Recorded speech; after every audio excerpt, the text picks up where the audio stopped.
Bonjour mes amis, que Dieu vous bénisse tous, que le Saint-Esprit vienne illuminer les compréhensions. Le diable, le Dieu de ce monde, a aveuglé. J'aimerais vous apporter ce que Dieu a touché, ce que Dieu a le plus touché en moi, particulièrement. Vous savez quelle est la plus grande angoisse que nous portons? Savez-vous quelle est la plus grande tristesse que nous portons en nous? La plus grande frustration que nous avons constamment en nous, c'est précisément le fait que pour plus que nous parlions, prêchions, enseignions la parole de Dieu, pour plus que nous prions pour les personnes, pour plus que nous insistions auprès des personnes au sujet du royaume de Dieu, Jésus dit, il parle du royaume des cieux, pour plus que nous en parlions, beaucoup de personnes. Et faites attention, nous ne parlons pas ici de beaucoup de personnes incrédules, païennes, beaucoup de personnes qui n'ont pas la connaissance de la parole de Dieu. Seulement. Mais beaucoup de personnes qui connaissent la parole de Dieu. Mais la parole de Dieu n'entre pas en elles. Elle n'entre pas. Et je pense, mon Dieu, quelle chose horrible cela doit-il être. La personne a la connaissance de ta parole, de ton esprit, de ta voix, de ton salut, et même ainsi, elle trouve des millions d'excuses pour dire ceci, pour dire cela, et rejeter cette parole. C'est très frustrant, mais très épuisant. On dirait que vous essayez de battre un fer qui est froid, en train d'essayer l'impossible. Et ce n'est pas impossible. Parce que lorsque l'on parle au sujet de la parole de Dieu, les personnes savent. Lorsque viennent les problèmes, ah, l'Éternel est mon berger, rien ne me manquera. Les personnes connaissent les versets clés. L'Éternel est mon berger, rien ne me manquera. Celui qui habite sous l'abri du Très-Haut sera en sécurité, n'est-ce pas? Le Seigneur connaît ma situation, ma grâce te suffit, et des choses de cette nature. Et ils sont répétitifs comme les perroquets. Ce sont des personnes comme les perroquets qui répètent, mais ne font que répéter de la bouche. À l'intérieur, non. Donc, ce sont des personnes qui ont même une vaste connaissance des Écritures sacrées. Mais les Écritures sacrées n'entrent pas dans ces personnes. C'est pour cela que Jésus a dit, quand il a dit, tous ceux qui me disent Seigneur, Seigneur, n'entreront pas tous dans le royaume des cieux. Cela est très fort, c'est très fort, mais très fort, très triste, c'est terrorisant, parce que c'est ce qu'il y a le plus dans les églises, parmi les pasteurs, les évêques, des ouvriers, des ouvrières, des êtres chers. Beaucoup de personnes, mais vraiment beaucoup de personnes qui connaissent la parole de Dieu. Mais la parole de Dieu n'entre pas en eux. C'est ce que Jésus a dit aux Juifs. Jésus a dit cela aux Juifs. Jésus a dit aux Juifs, je sais que vous êtes de la postérité d'Abraham. Vous êtes de la postérité d'Abraham. Mais vous ne faites pas ce qu'Abraham a fait.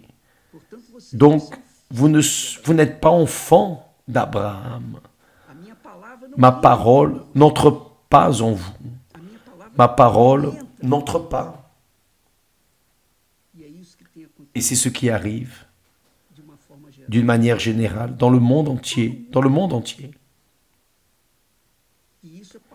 Et cela est visible parce que dans ces voyages missionnaires, j'ai observé le visage, la face des personnes. Il y a des églises que j'ai visitées il y a 2 ans, 3 ans, il y a 5 ans, et les mêmes personnes, pas toutes naturellement, bien sûr, mais une grande partie, les mêmes physionomies, déchues, tristes, les mêmes personnes. Et nous avons ce discernement de savoir qu'elles ne vont pas bien parce que lorsque la personne va bien, elle est source. Quand la personne est bien avec Dieu, ce n'est pas avec la vie, non. Ce ne sont pas les conquêtes matérielles. Tout cela ne vaut rien. Tout ce qui se conquiert dans ce monde reste là. Mais ce qui se conquiert de l'éternité pour le ciel, cela se préserve pour toute l'éternité. Et c'est cela que les personnes, parfois ce sont des personnes intelligentes, des personnes capables, des personnes avec des études académiques, des personnes qui ont une instruction exemplaire. Mais les pauvres, la parole de Dieu n'entre pas en elles. Et pourquoi n'entre-t-elle pas évêque? Parce qu'elles ne veulent pas renoncer à leur connaissance, à ce qu'elles pensent. Elles ne veulent pas renoncer à elles-mêmes. C'est comme une personne qui a dit évêque.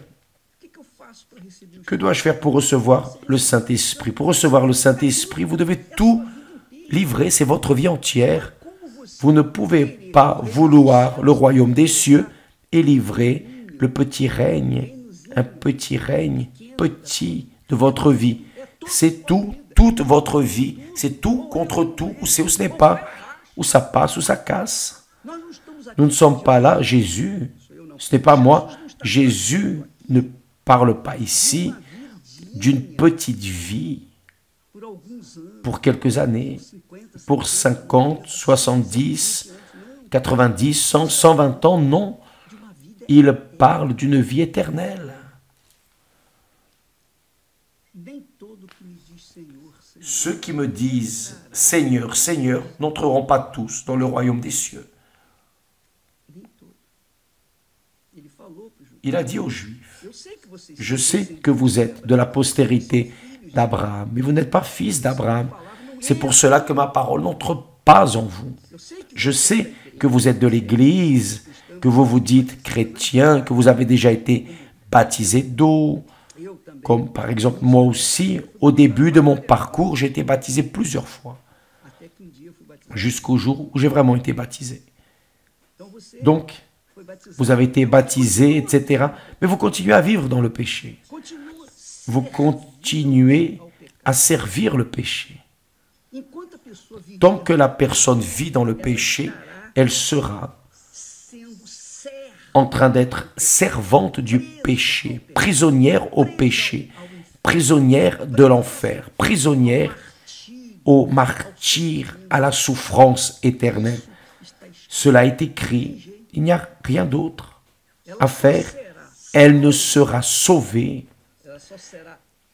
Elle ne sera délivrée du péché que lorsqu'elle se livrera de tout son cœur, avec toutes ses forces, de toute son âme. Tout. Donner priorité d'abord au royaume de Dieu. Jésus a dit, cherchez d'abord le royaume des cieux et sa justice. Et les autres choses vous seront données par-dessus. Mais les personnes ne veulent pas cela. Les personnes veulent d'abord les autres choses. D'abord les bénédictions pour ensuite penser si elles livrent ou non leur vie à Jésus. Sauf que parfois, elles conquièrent monts et fonds et elles cessent de servir. Elles cessent de servir le monde pour se servir elles-mêmes. Elles deviennent servantes d'elles-mêmes. C'est cette personne qui dit, ah, je ne suis pas né pour être la queue. Je ne suis pas né pour être queue. Je suis né pour être tête. D'accord. Donc cette personne devient la tête, propriétaire de son affaire, chef, patron, patronne. Sauf que elle cesse d'être servante des autres pour devenir servante de maman, de ses richesses, de ses conquêtes. Elle continue à être servante. Pour plus qu'elle ait d'argent, elle continue à être servante. Plus d'argent elle gagnera, plus elle sera servante. Parce qu'elle aura plus de préoccupations en relation à ce qui la domine, ses richesses. Mes amis, mais les personnes ne comprennent pas cela. Plus riche la personne est, plus elle devient dépendante de sa richesse, plus elle reste à se préoccuper de ses richesses. Et c'est exactement ce que Jésus est venu dire. Il a dit, personne ne peut servir de maître. Ou il plaira à l'un et déplaira à l'autre, ou vice-versa. Personne ne peut servir Dieu et Mammon. Servir Mammon, nous le savons déjà. Servir Mammon veut dire servir soi-même, servir la richesse, servir les choses de ce monde, servir le monde, se servir soi-même. Elle est son propre maître. Sauf que, étant son propre maître, elle servira naturellement Mammon qui est en elle, le péché. Et quiconque sert le péché est esclave du péché. Esclave du péché. Et c'est la raison pour laquelle beaucoup ne reçoivent pas le Saint-Esprit. C'est parce qu'elles ne veulent pas abandonner leur maître qui est le péché. Elles veulent le Saint-Esprit, mais elles veulent continuer avec leurs amants. Elles veulent le Saint-Esprit, mais elles veulent continuer à forniquer. Et forniquer veut dire avoir des relations sexuelles en dehors du mariage. Hommes et femmes, elles veulent le royaume des cieux, mais elles veulent aussi le royaume de la terre. Elles veulent entrer au ciel, mais elles ne veulent pas renoncer à leur égoïsme, leurs pensées, leurs ressentiments, leur rancune, rancœur. C'est la réalité. Elles ne veulent pas renoncer au pardon. Elles ne veulent pas pardonner. Jésus a dit, tous ceux qui me disent Seigneur, Seigneur, n'entreront pas tous dans le royaume des cieux. Il ne parle pas ici aux Juifs, non, ni aux pharisiens, les hypocrites, non, il parle ici à qui? À ceux qui disaient croire en lui, parce que seul celui qui se dit croyant dit Seigneur, Seigneur, c'est la réalité, n'est-ce pas? Dites la vérité. Alors il dit, tous ceux qui me disent Seigneur, Seigneur, qui chantent, qui louent, qui ont cette émotion dans l'Église, qui pleurent. Ceux qui me disent « Seigneur, Seigneur » n'entreront pas tous dans le royaume des cieux. Mes amis, cela est extrêmement fort et puissant parce que pour entrer dans le royaume des cieux, il ne suffit pas de dire « Seigneur, Seigneur ». Non. Nous devons être serviteurs. C'est ce qu'il est en train de dire. Il ne suffit pas de croire en moi théoriquement, dans la théorie. Vous devez me servir parce que ceux qui me disent « Seigneur, Seigneur » n'entreront pas tous dans le royaume des cieux. Mais seulement celui qui fait la volonté de mon Père qui est dans les cieux. La volonté du Père. La volonté du Père. Si on ne fait pas la volonté du Père, et beaucoup de personnes pensent ainsi, ah mais je prie pour les personnes, j'aide, je guéris des malades, je délivre les possédés, je prophétise, je prêche la parole. Cela ne veut rien dire, rien. Vous pouvez être en train d'exercer le travail de pasteur, d'évêque, quoi que ce soit, mais si vous ne faites pas la volonté du Père, et faire la volonté du Père, en principe, d'abord, c'est mettre le Père à la première place. Vous devez sortir de votre trône et laisser le Père s'y asseoir. Vous devez sortir de votre cœur et laisser le Père entrer en vous. Lorsque vous faites cela, alors le Père vous donne son esprit, qui est le Saint-Esprit, pour conduire votre tête, pour conduire votre âme, votre cœur, vos sentiments, pour conduire votre vie.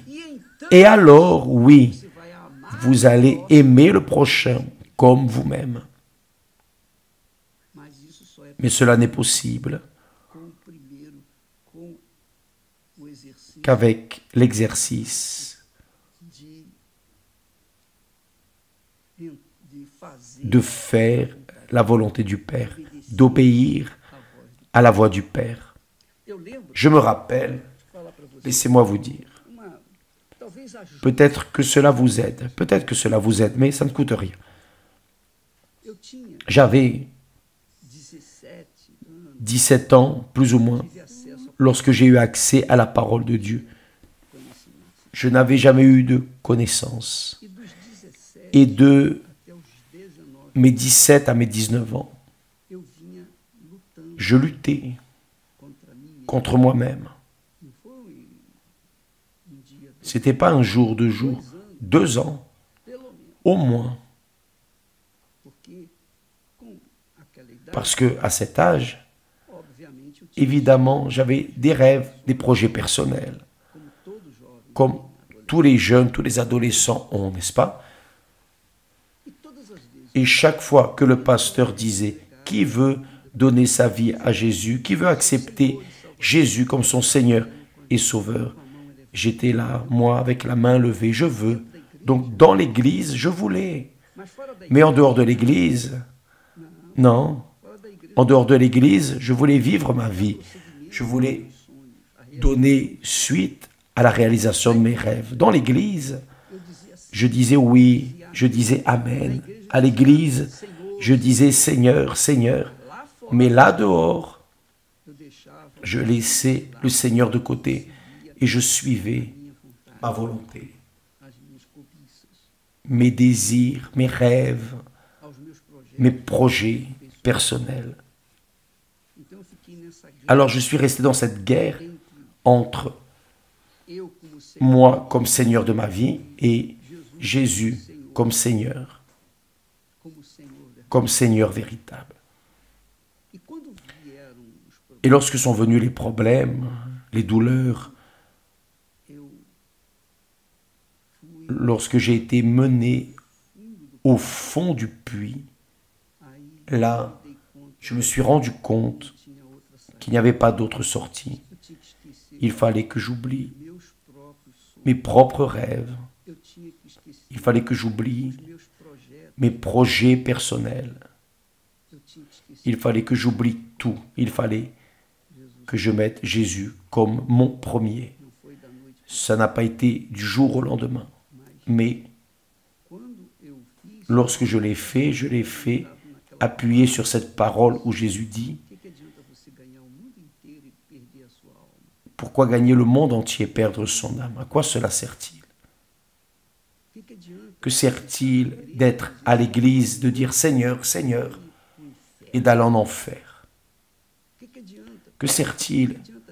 Quoi sert-il, mon cher ami, d'acquérir des biens, des patrimoines, des richesses, et votre âme est en train de courir vers la mort éternelle? La mort, ce n'est pas dormir, non. La mort, l'âme ne meurt pas.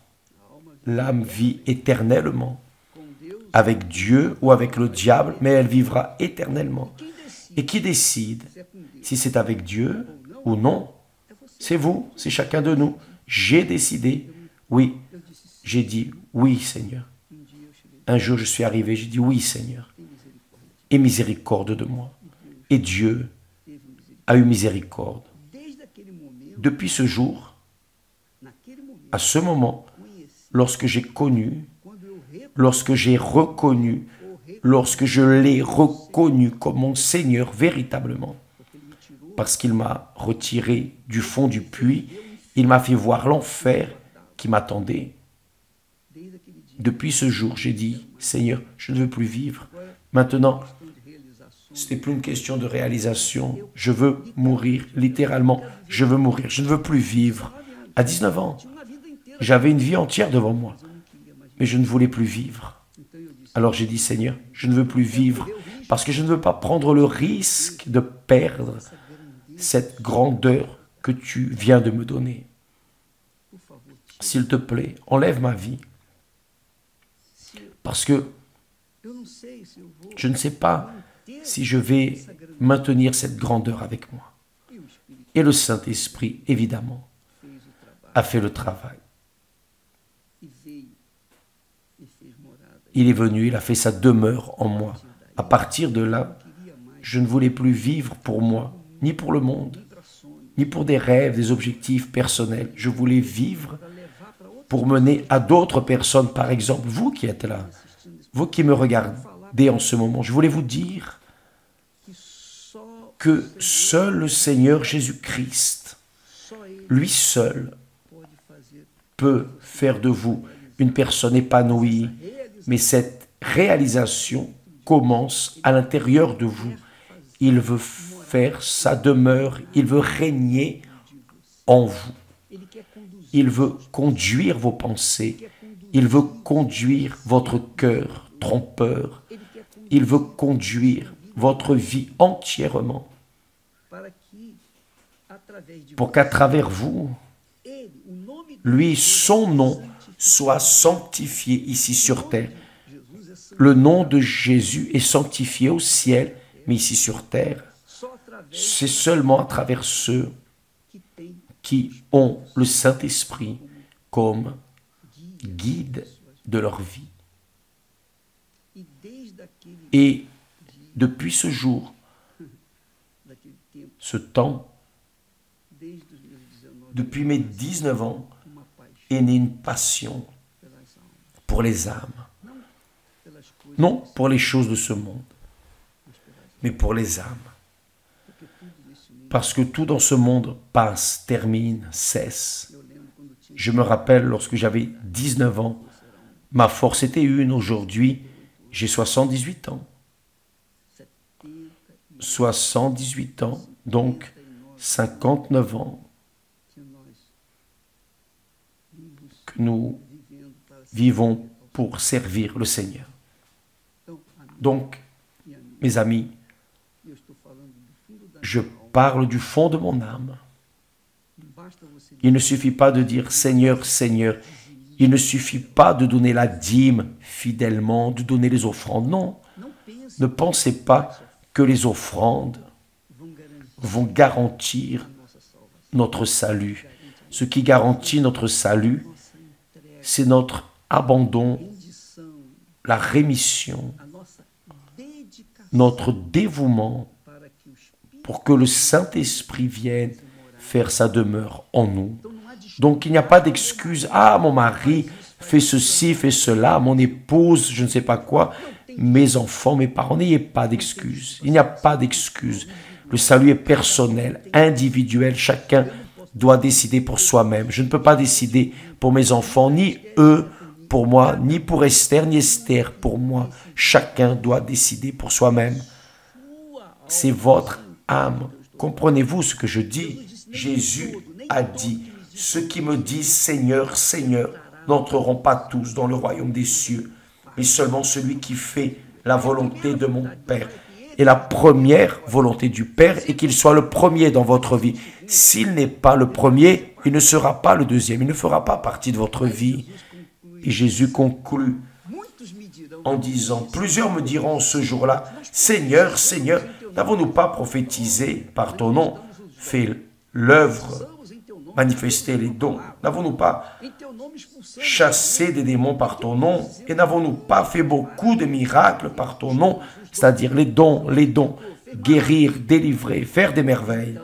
Alors je leur dirai ouvertement, je ne vous ai jamais connu, je ne vous ai jamais connu.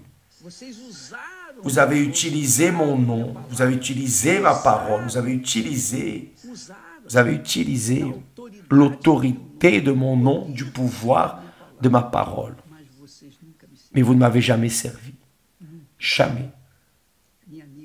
Mes amis, nous avons les dons du Saint-Esprit et nous avons le fruit du Saint-Esprit. Les dons, il y en a 9.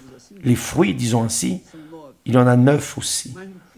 Mais les fruits ne disent pas que ce sont des fruits, mais il est dit le fruit, un seul, le caractère. Votre pensée devient la pensée de Dieu. Et lorsque vous avez la pensée du Seigneur Jésus-Christ, vous faites sa volonté. Vous savez ce que vous devez faire et vous le faites. Vous avez le courage de le faire. Vous êtes audacieux pour le faire. Parce que vous avez la pensée, la direction du Saint-Esprit. Et si vous n'avez pas, vous n'avez pas, vous devez chercher. Et si vous ne livrez pas votre vie à 100%, vos péchés, vos erreurs, vos injustices, ce que vous pensez, c'est tout. C'est tout. Si vous ne livrez pas tout, vous n'aurez rien de Dieu. Rien. Vous pouvez avoir le monde, mais pas Dieu. C'est ce que Jésus dit. Ceux qui me disent Seigneur, Seigneur, n'entreront pas tous dans le royaume des cieux, mais seulement celui qui fait la volonté de mon Père, qui est dans les cieux. Avez-vous compris? Donc, ici, Jésus ne parle pas de dîmes, d'offrandes, non. Il parle de votre vie entière, parce que tout l'argent, tout ce que vous mettez sur l'autel, qui n'est pas votre vie entière, ne servira à rien. C'est pour cela que nous avons l'habitude de dire aux personnes de venir vers l'autel et de mettre toute leur vie, tout ce qu'elles sont, tout ce qu'elles prétendent être, tout ce qu'elles ont, tout ce qu'elles prétendent avoir. Jésus a dit, celui qui laissera père, mère, mari, épouse, etc., à cause de moi, recevra au centuple ici ce qu'il aura laissé sur l'autel.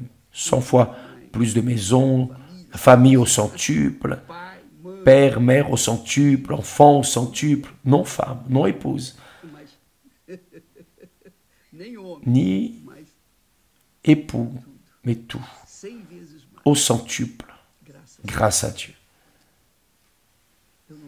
Je ne sais pas si je me suis fait comprendre, mais certainement que le Saint-Esprit doit être, à partir de cet instant, vous déranger. Si vous avez été une personne choisie par lui, vous pouvez être sûr et avoir la certitude qu'il ne vous laissera pas vous reposer, il ne vous laissera pas avoir la paix au nom du Seigneur Jésus. Il ne vous laissera pas avoir la paix jusqu'à ce que vous disiez, Seigneur, aie miséricorde de moi, voici ma vie.